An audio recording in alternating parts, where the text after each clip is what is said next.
ଦେଖ ଫେରି ଯାଉଛି ସେମିତି ଖାଲି ହାତରେ, କିଛି ବି ନେଇନି ସାଙ୍ଗରେ। ପରୀକ୍ଷା କରିବ?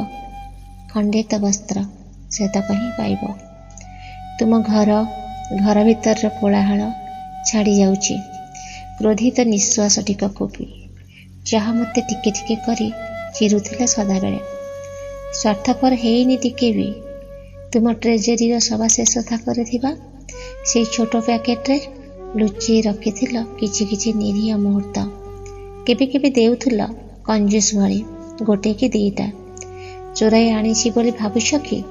ନା, ଦେଖ ସେମିତି ଅଛି ସେଇଠି।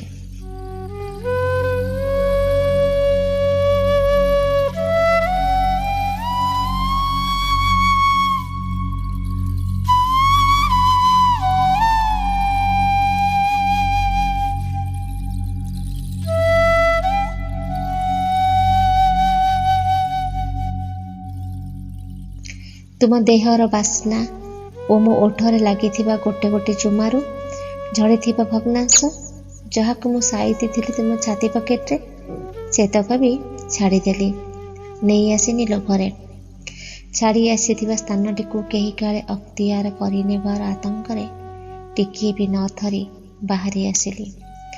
ଛାଡ଼ି ଆସିଲି ତୁମର ଗୋଲାପର କୁଣ୍ଡ, ପତଝଡ଼ା ଗଛଟିକୁ ବି, ଯିଏ ସେମିତି ଛିଡ଼ା ହୋଇଥାଏ ବର୍ଷ ସାରା, କଅଁଳେନି ଗୋଟିଏ ବି ପତ୍ର ଶାଖା ପ୍ରଶାଖାରେ।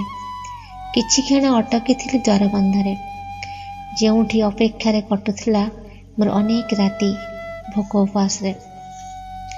କିଛି କିଛି ନିଜର ଛାଇ ଖେଳୁଥିଲେ ସେଠି ହାତ ଧରାଧରି ହୋଇ। ଛାଡ଼ି ଆସିଲି।